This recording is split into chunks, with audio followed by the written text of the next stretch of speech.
이사야 64장 1에서 12절 말씀입니다.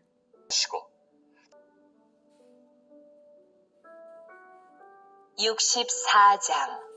원하건대 주는 하늘을 가르고 강림하시고 주 앞에서 산들이 진동하기를 불이 섭을 사르며 불이 물을 끓임 같게 하사 주의 원수들이 주의 이름을 알게 하시며 이방 나라들로 주 앞에서 떨게 하옵소서. 주께서 강림하사 우리가 생각하지 못한 두려운 일을 행하시던 그때에 산들이 주 앞에서 진동하였사오니 주 외에는 자기를 앙망하는 자를 위하여 이런 일을 행한 신을 옛부터 들은 자도 없고 귀로 들은 자도 없고 눈으로 본 자도 없었나이다. 사랑하는 형제 여러분, 5월 4일 목요일 저녁 묵상에 오신 것을 환영합니다.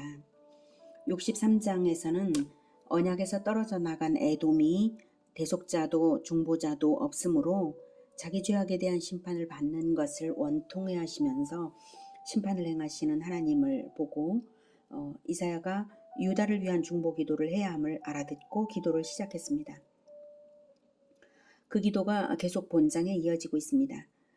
전장에서는 유다에 대해 하나님이 과거에 자비하신 성품으로 행하신 것과 언약의 말씀을 근거로 간청하면서 이스라엘이 땅을 얻은 지 얼마 못 되어서 원수마귀가 주의 성소를 유린하였으므로 일이 되었다고 원수마귀를 고발하며 민족의 죄를 사해달라고 간청했습니다. 원수가 주의 성소를 유린했다라고 했는데요.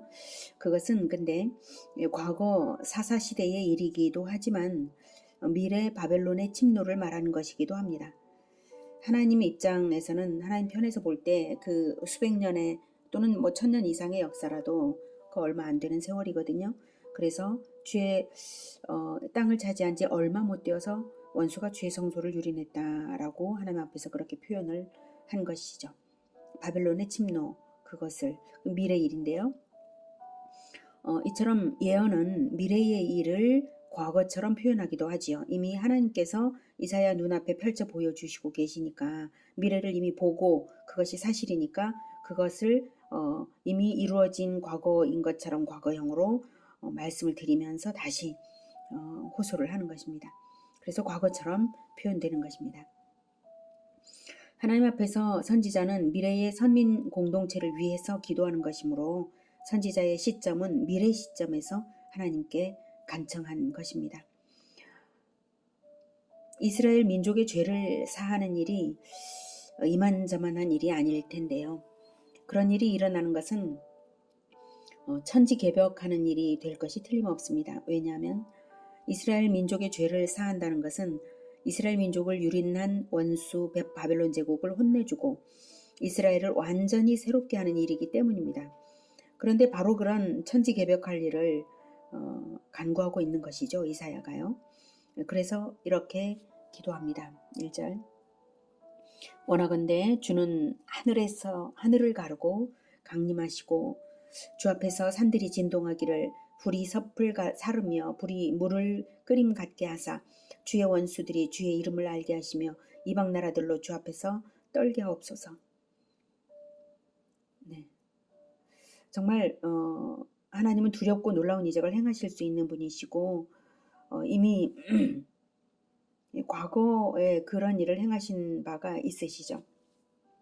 3절에 주께서 강림하사 우리가 생각하지 못한 두려운 일을 행하시던 그때에 산들이 주 앞에서 진동하였사오니 네. 바로 시내산에서 강림하실 때 그러셨고요. 그 외에도 하나님의 능력이 두렵게 나타난 일들은 많습니다. 애굽에 내리신 열재앙과 홍해 기적이 대표적이죠. 그 소문이 온 세상 나라들을 두렵게 했습니다. 네. 이런 일을 행하는 것은 하나님께서 바로 이스라엘을 위해서 행했기 때문에 그때 하나님을 두려워한 온 세상 나라들은 이스라엘도 함께 두려워했죠. 4절. 주 외에는 자기를 앙망하는 자를 위하여 이런 일을 행한 신을 옛부터 들은 자도 없고 귀로 들은 자도 없고 눈으로 본 자도 없었나이다. 이 말은 주 말고 주 여호와 하나님 말고 다른 신이 그랬노라는 것은 들어본 적도 없다. 이렇게 말하고 있어요. 그러니까 오직 하나님만이 이렇게 하시고 하나님을 앙망하는 자들이 하나님께서 베푸신 능력으로 인해서 아주 이제 높아졌단 말입니다. 그래서 세상 나라들이 하나님을 이제 두려워했는데, 그러니 그러한 하나님의 능력으로 하나님을 앙망하는 자 이스라엘을 구해달라는 것입니다. 이스라엘을 구하는 것은 그저 이스라엘만을 쏙 빼내는 것이 아니라 온 세상으로 하여금 하나님만이 참 신이심을 알게 해줘야만 하는 일입니다. 그래야만 진정한 승리가 되는 것이고, 하나님을 앙망하여 하나님 편에 서는 사람이냐 아니냐, 이것이 확연하게 구분되게 하시는 것이고요. 하나님의 영광이 드러날 때에 진정한 승리가 되는 것입니다. 자, 그런데 그렇게 간구는 한다 해도 하나님께서 능력을 행하시는 것도 어려운 일이 아니라는 것도 알겠지만, 문제는 이스라엘의 자격 문제입니다. 그래서 5절, 주께서 기쁘게 공의를 행하는 자와 주의 길에서 주를 기억하는 자를 선대하시거늘 우리가 범죄함으로 주께서 진노하셨사오며 이 현상이 이미 오래되었사오니 우리가 어찌 구원을 얻을 수 있으리이까. 네, 이스라엘이 구원을 얻을 수 없다는 의미가 아니라 자기들에게 자격이 없음을 인정하는 것입니다. 죄 문제를 생각할 때 이스라엘은 결코 구원받을 수 없는 자입니다. 6절, 무릇 우리는 다 부정한 자 같아서 우리의 의는 다 더러운 옷 같으며 우리는 다 잎사귀같이 시들므로 우리의 죄악이 바람같이 우리를 몰아가나이다. 주의 이름을 부르는 자가 없으며 스스로 분발하여 주를 붙잡는 자가 없사오니 이는 주께서 우리에게 얼굴을 숨기시며 우리의 죄악으로 말미암아 우리가 소멸되게 하셨음이니이다. 네, 근본부터가 죄를 안 지을 수 없는 존재임을 뼈저리게 느끼는 고백입니다. 6절에 우리의 의는 다 더러운 옷 같으며, 우리의 죄가 더러운 옷 같다는 것이 아닙니다. 나름 의를 행한답시고 행하는 것조차도 다 죄가 껴있어서 걸레 조각을 입은 것처럼 부끄럽기 그지없다는 것입니다. 온전한 옷을 입지 못한 그런 인간입니다. 이것이 죄인의 실상입니다. 죄인의 실상을 보고 하는 말이죠. 인간의 의라는 것이 결코 완전한 의가 될 수 없습니다. 하나님 앞에서 완전한 의는 오직 예수 그리스도의 의밖에 없습니다. 우리는 예수 그리스도의 대속의 근거에서 죄사함을 받고 예수 그리스도의 의를 힘입어서 칭의를 받아야만 그제야 비로소 의를 행할 수 있는 존재인 것입니다. 우리가 온통 그리스도의 보혈로 완전히 덮인 바 되지 않는다면, 우리의 의가 드러난다면 그것은 매우 부끄러운 일이라는 것입니다. 우리의 죄악이 바람같이 우리를 몰아가나이다. 죄의 영향력 앞에 무기력한 인간 존재임을 인정하는 탄식입니다. 사실 거룩한 성도라 할지라도 성령의 강력하고 세밀한 인도가 매 순간 계속되지 않는다면 인간은 죄의 세력 앞에 무릎 꿇지 않을 수 없는 것입니다. 결코 스스로 분발하여 주를 붙잡는 자가 있을 수가 없습니다. 그러니 하나님께서 우리에게서 얼굴을 숨기신다면 죄인된 인간은 너무나 연약하여서 스스로는 아무도 주의 이름을 부르는 자가 없고 결국 죄악으로 말미암아서 소멸되게 될 것이므로 하나님께서 모른 채 하시는 것 자체가 우리의 멸망이라고 애걸복걸하는 이사야입니다. 그래도 이제 하나님께서 이스라엘을 버릴 수 없는 근거 하나쯤은 이사야가 제시해야 하겠죠. 그래서 8절, 그러나 여호와여 이제 주는 우리 아버지시니이다. 우리는 진흙이요 주는 토기장이시니 우리는 다 주의 손으로 지으신 것이니이다. 여호와여 너무 분노하지 마시오며 죄악을 영원히 기억하지 마시옵소서. 구하오니 보시옵소서 보시옵소서. 우리는 다 주의 백성이니이다. 네, 이사야가 이제 주는 우리 아버지시니이다 라고, 보시옵소서 우리는 다 주의 백성이니이다 라고 근거를 제시합니다.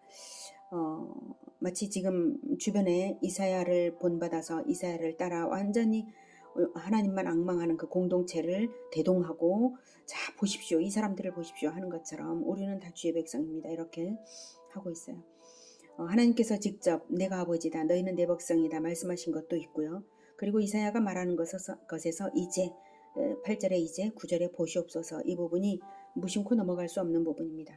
이제 우리는 다시 하나님의 자녀로 돌아왔다는 뜻입니다. 우리는 다 주의 손으로 지으신 것이니이다. 이게 몸뚱이를 말하는 것이 아닙니다.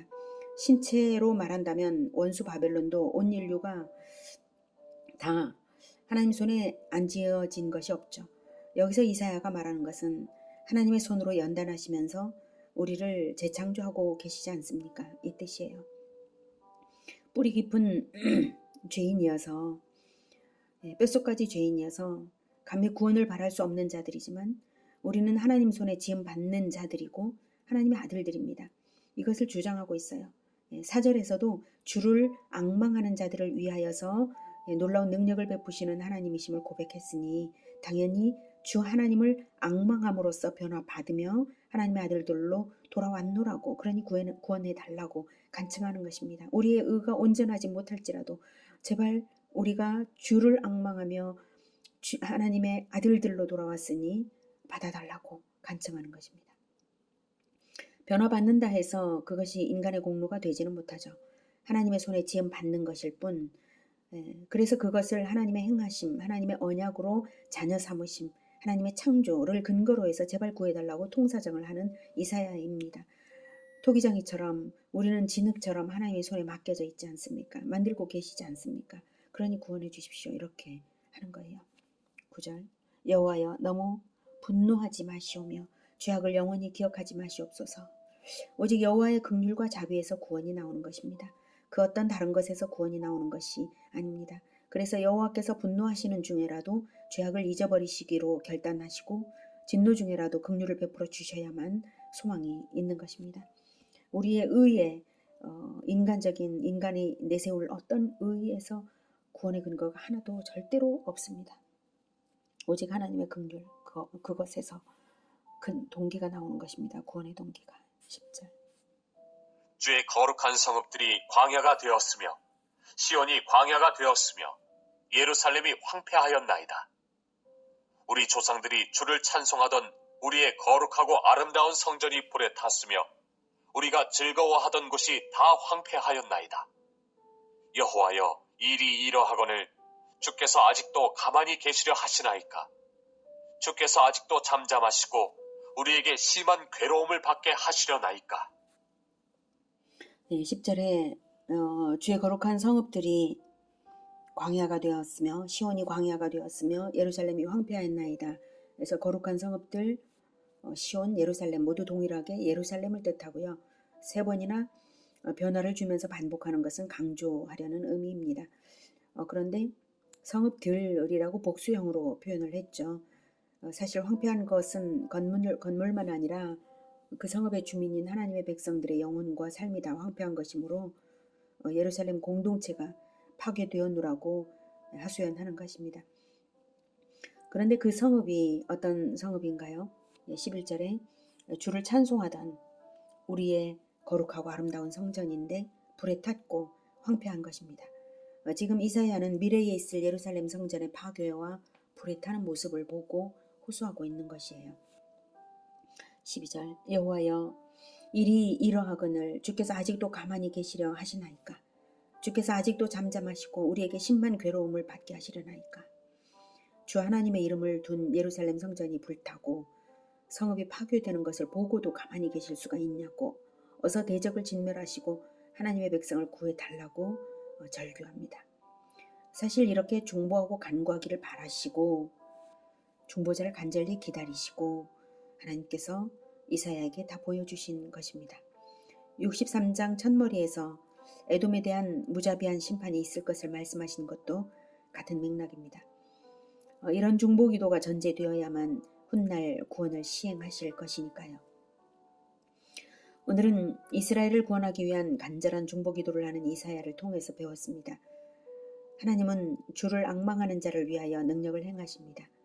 우리는 뼛속까지 죄인이어서 하나님의 인도하심을 받지 않으면 의를 행할지라도 그 의는 더러운 옷 같을 뿐 구원받는 의에 도달하지 못합니다.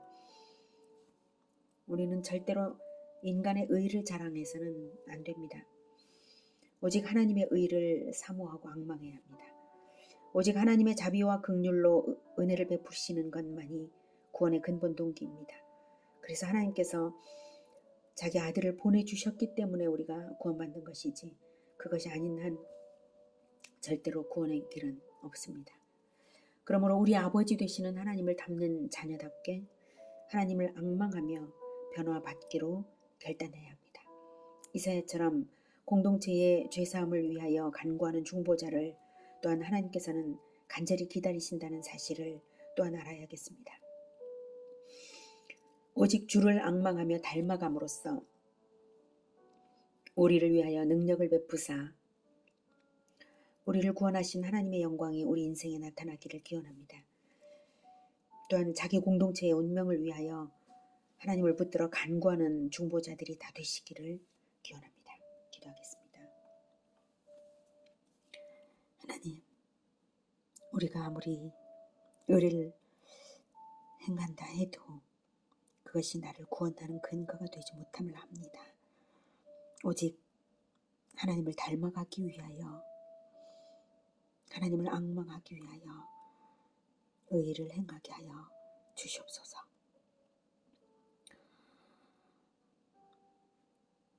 우리의 의가 부족하고 부족하지만 오직 우리 주 예수 그리스도의 그 대속의 피를 받으시고 그리스도의 의를 우리에게 옷 입혀주시는 것 정말 감사합니다. 그러니 하나님께서 베풀어 주신 그 은혜에 합당하게 우리가 하나님의 아들들이 참으로 되게 하여 주시옵소서. 하나님의 손에 완전히 맡겨진 진흙덩이처럼 하나님의 손이 인도하시는 대로 하나님의 손길이 닿으시는 그 방향대로 순종하며 변화되어가는 우리들이 될 수 있도록 주여 도와주시고 우리들의 공동체도 동일한 은혜를 베풀어 주시며 공동체를 위하여 중보하는 자로서 하나님의 마음으로 간구하는 우리 모두가 되게 도와주시옵소서. 예수 그리스도의 이름으로 기도드립니다. 아멘. 이어지는 시간은 개인 기도 시간입니다.